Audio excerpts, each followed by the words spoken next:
Hello, and welcome back to Whiskey Trek. I'm Jackson. And I'm Natalie. And today, we're talking disco.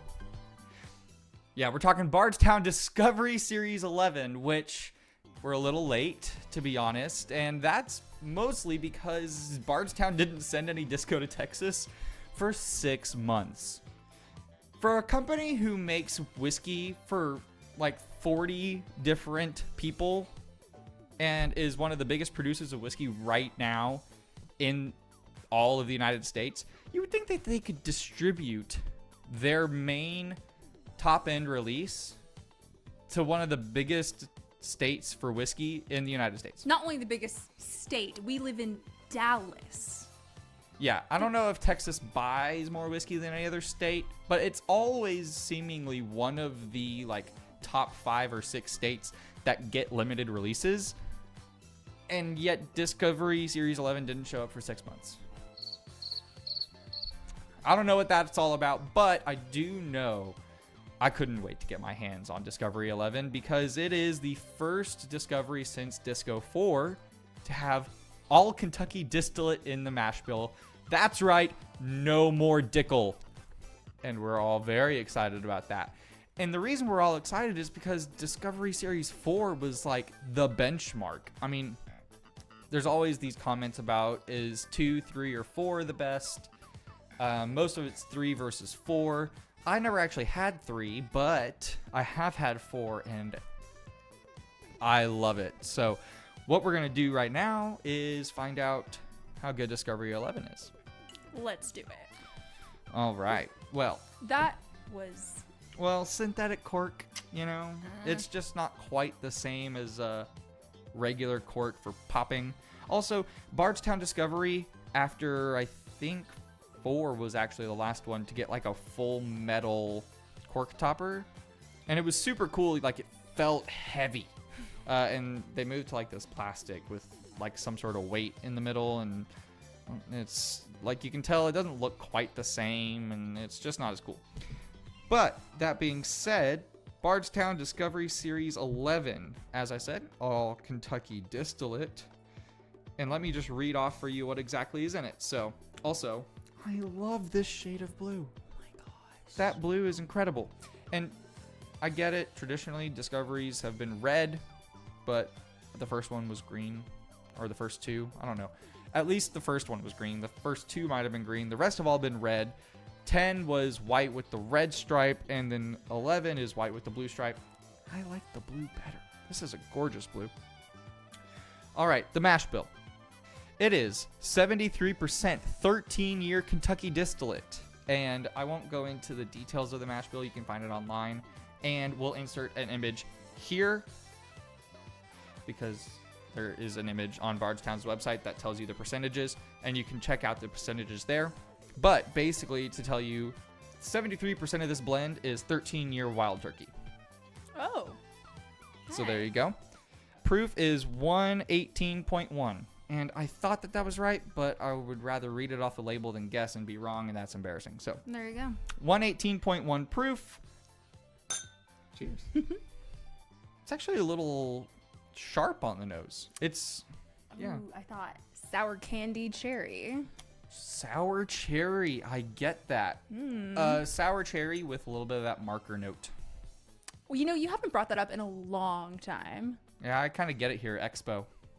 It's not offensive, thankfully. It's very easy for Expo to be an offensive nose, but here it's noticeable, but you don't hate it. You get more of that sour cherry note.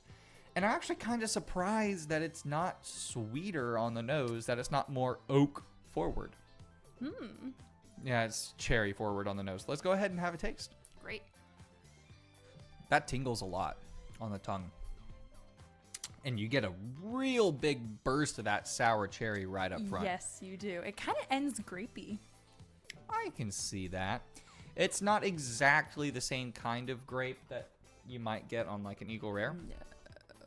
But it's not far off. There is not as much oak here as you would expect.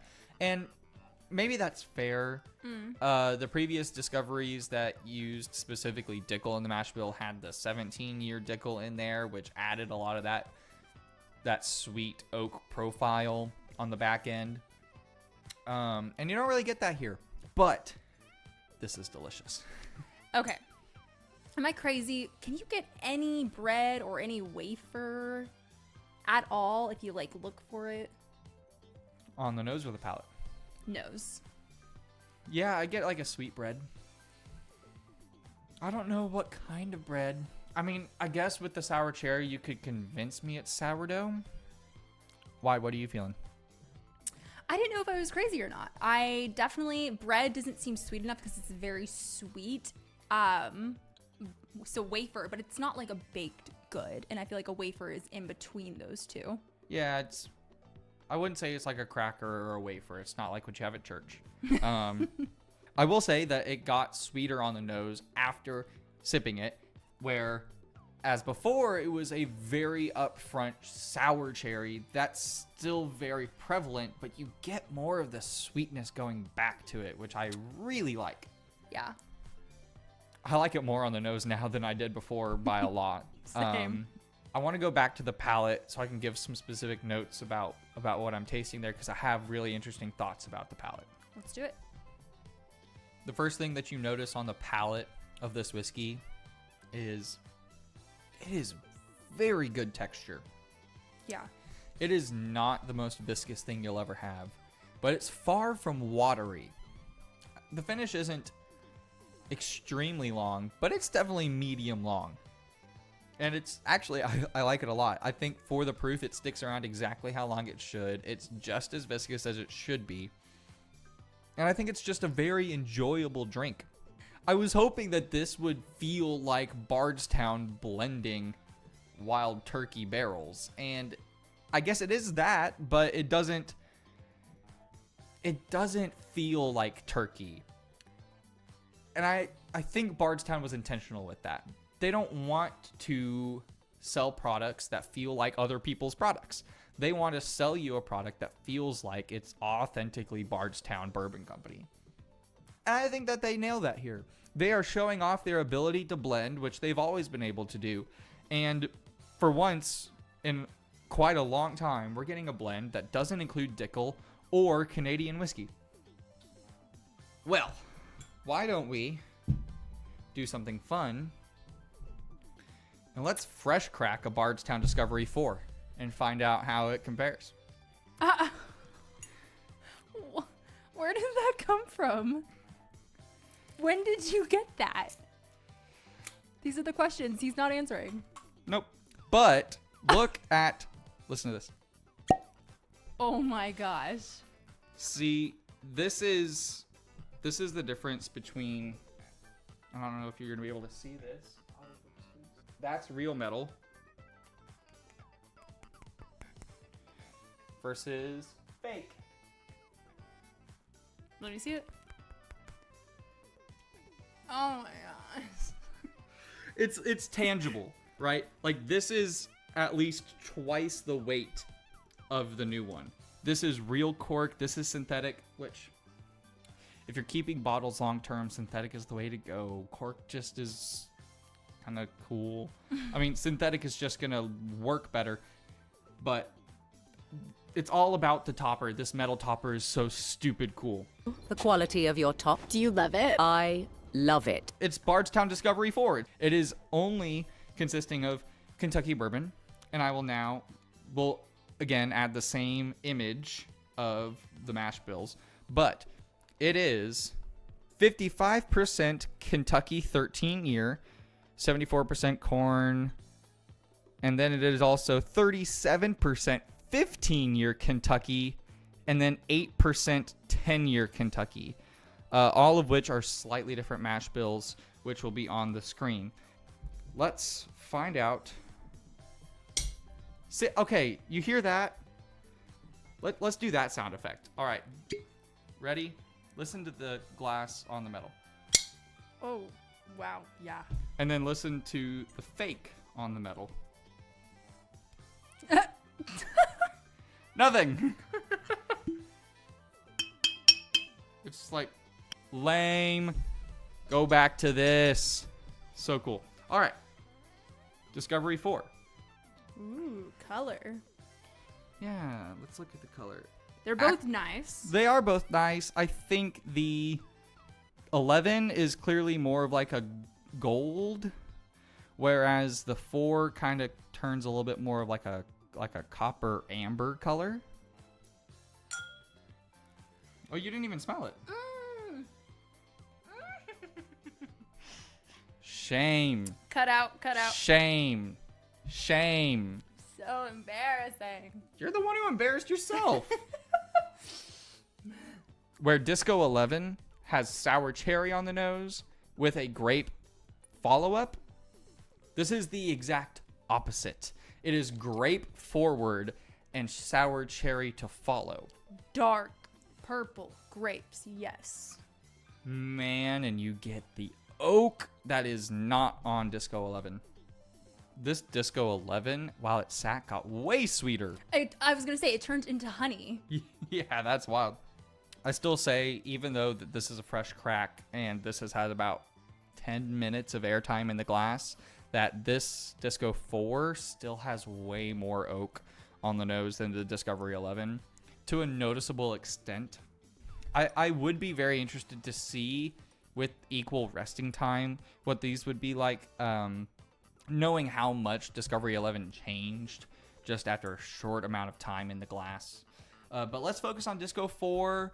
Then we'll go back to Disco 11 and see how it changed, and then we'll go back to Disco 4 to see how that changed. There we go. That's more watery up front than the Discovery 11, and I wonder if it's lower proof as well. So it is 115, so it is a little bit lower proof. Yeah, barely. Which could explain that discrepancy a little bit.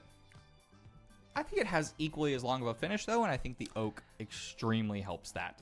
Yeah. You get a really nice oak spice tingle right on the mid palate that just sticks. It's more of a mature drink. It is very much obviously older. Oh, yeah. I love that about it, though. I think the Discovery 11 blend is a little bit more of impressive as a blend, but I think the barrels that were used in the profile that Discovery 4 has is more impressive, at least on first go. That's a bit confusing to say. I like the whiskey that was used in Discovery 4, but I think Discovery 11 shows more of the blending capabilities of Bardstown better. Does that make sense? There we go. That made sense. Okay, cool. I want to try Disco 4 again. I'm having a really hard time putting it into words. So, Natalie, you haven't talked almost at all this entire time, so please do. I still feel the tingle as I speak to you on my tongue and in my throat. Yeah, it's definitely a deeper grape. I get no bread, no citrus. I'm having a very hard time even breaking down further than just grape, which I know I could. If you really stabbed me here with a gun to my head, I could. But it just amazes me how more citric and honey it makes the other one turn. Well, that's interesting you say that. I haven't gone back to 11 yet. I made the mistake. So I picked up the wrong one. No, that's fair. Let me have 11 because I wanted to go back to 11 and then back to 4 again after it rested. So Right. let me do 11 real quick and then I'll be on your same page. Okay. I've got a weird thing to say about Discovery 11 going back. And it's not one that I expected. It reminds me of the Penelope 15-year light whiskey. And I thought you were about to say something truly atrocious. No, I said it wouldn't be bad. I love that Penelope 15-year light whiskey. It's like that because it is light, honey, fruit, sweet, Is that the white and a label? little bit sour. No, it's this one. Oh. You had that ready to go. I actually think for how much sweeter it got after resting, Discovery 11 kind of loses out a little bit on the complexity that it had on the first drink. Going back to Disco 4, and it's everything that made me fall in love with bourbon. Dark fruit, rich oak, a little bit of spice, nice amount of sweet, but not desserty. Barbecue. Really? For me, I get sweet barbecue, but also a little meaty. I think you're probably getting maybe like a little bit of, and I hate this, apple cider vinegar, like what you would spritz on ribs to keep them moist while they're on the smoker. All right. I can see that. What it reminds me of, and I don't have a bottle of this to pull out, otherwise I would because that'd be super cool. It's almost like a light version, and not light whiskey, like LITE version of Parker's Heritage Double Barrel Bourbon Blend. It's got that same amount of like really dark fruit and a nice barrel char, barrel spice to it without the intense proof or ultra savory notes that I think the Parker's Double Barrel has. With that being said, let's find out what our editor thinks. Which would you pick? Okay, I think grab your favorite bottle on 3. 1, 2, 3. I knew it! That's why I felt confident saying grab your bottle. All right, explain. While I appreciate a deep, long-lasting, rich bourbon, something about the sweeter, more citrusy, sour cherry is way more me, way more my palate. I respect that. And you're wrong. This Discovery 4 is just incredible. It's so good. I'm a sucker for dark fruit. This is a really weird thing to say. Maybe you shouldn't say it. This is kind of a lower proof version of what I wanted E.H. Taylor Barrel Proof to taste like. This isn't really like much else you can compare it to other things, but Discovery 4, I haven't really found anything that quite hits this. And back in the day, you could get this for 115, 120 bucks. Nowadays, on secondary, it'll run you about $250, $300. That's a lot of money, but it kind of drinks really special. So, I don't know. Good luck finding one. But Disco 11, actually, seriously great. And findable. Seriously, findable, 150 bucks. And if you really want a hankering for Disco 4 and you can't find it, I think Discovery 11 is probably going to be your best bet.